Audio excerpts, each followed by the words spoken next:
Hey everyone, it's Will, Gamer Dad, with another video for you. So first off, I'd like to shout out to one of my newest YouTube members, Mew Armani. Thanks for your support. Now in today's video, I'm going to illustrate how I decided to not only upgrade my sidekick Iridium, but also to unlock all the Astral Archive requirements for the newest side episode, the Wryz Saga Part 2. Now, if you haven't already, make sure you like and subscribe to my channel. I really appreciate it. I also do have a Patreon account for those who want to support me this way. So at the time of this video, I still have not unlocked all the separate moves as well as abilities to unlock all the shrines. And so when I figure that out, I will put a video for that shortly.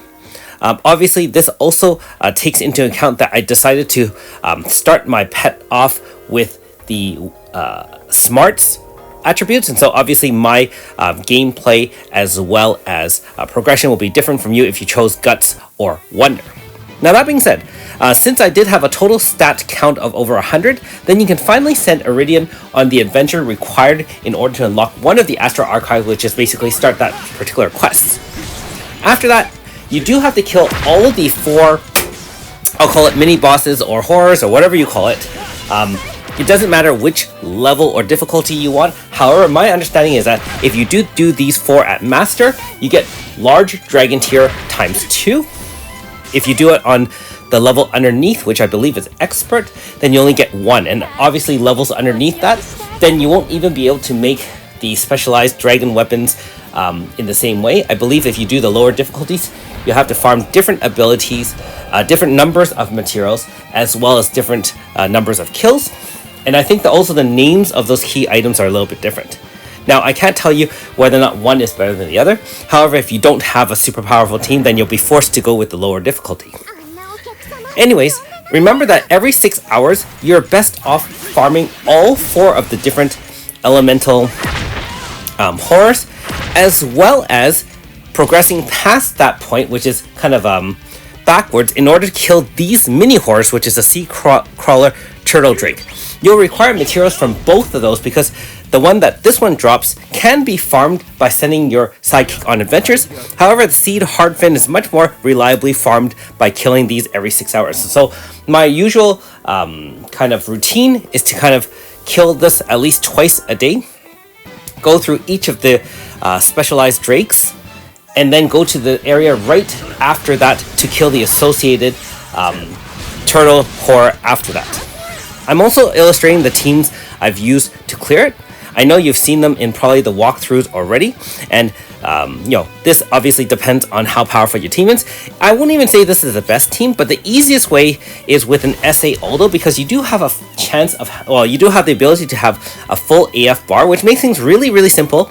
At the highest levels, I can't one-shot these mobs without an AF. So unless you have a much more powerful high light or shadow units, maybe you'll be able to do that. However, for myself, I cannot. And so my fire and water teams are basically based on an Aisha. Being that SA Aldo, in order to get a full AF bar, requires 3 light units on the team. RCF is obviously not a light unit. However, I did experiment after this video, and using ES Claude would be a perfect substitute for RCF. So you'll have 4 light units and the ability to give crit damage up 100% to Aldo. And so just slot him in there. It'll actually make things easier, and then you don't have to rotate between your team of 6 nearly as often. Now in the case of the Thunder one, the Bolt Drake, putting in as the number 1 Thunder Center, which is Valette, is perfect. Obviously, Orlea AS with the move would be adequate as well. And same thing, don't have to use RCF if you don't want to. You can use ES Claude. Just bar it down, and really, if you spam away and you're having a little bit difficulty with an SA Aldo, just press the SA Special Stellar Burst move, and that should finish it off. So hopefully this gives you some ideas as to how to rotate. So in my team of 6, you can clearly see it'd be Aisha, Valette, also Alter Shannon, and then the other 3, ES Claude, AS Nakoko, and Aldo for the team of 6, and you just move things around as needed. Alright, so after sending Iridium on that 100 stat quest, then you can now unlock different things.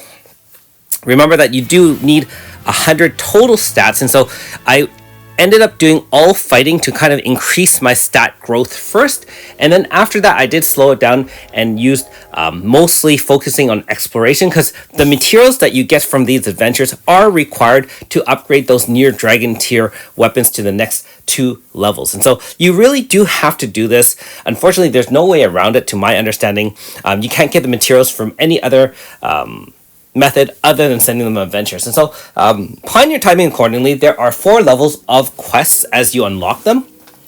You also have different hidden talents in your Iridian, so as you adventure more, you'll unlock them all. There's no secret to how to do it. I think you just kind of do it more and more and more, and then you get that. And at the end of that quest that unlocks the Astral Archive, you also do get a specialized gear for your sidekick.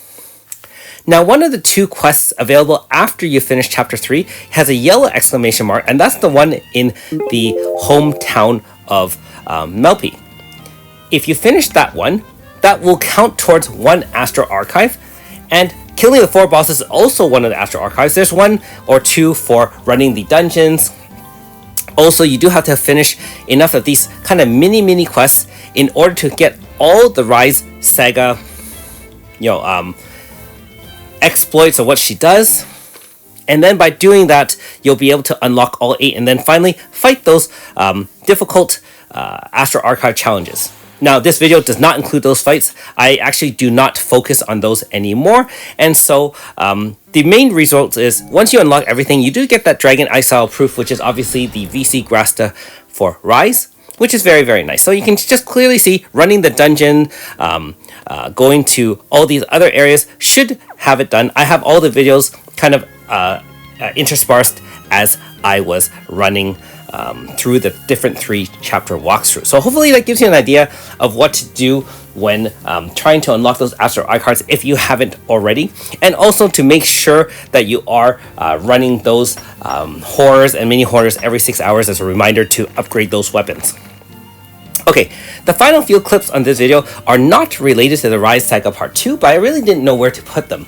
They're actually very old last-minute clips from Wryz Saga Part 1, and they are kind of things that I kind of found at the end of the conclusion of Chapter 1. So, unfortunately, I didn't put it in any Chapter 1 because these are really just small clips, and so if you haven't found all the different secrets with Chapter 1, hopefully this gives you some last-minute clips to kind of figure things out. Anyways, like most storyline videos, I'm going to stop talking now and let you watch the rest of the video in peace. And hopefully, again, this helps you along as I still strive to find the rest of the secrets hidden in the Wryz Saga Part 2. Thanks for watching. We'll see you next time.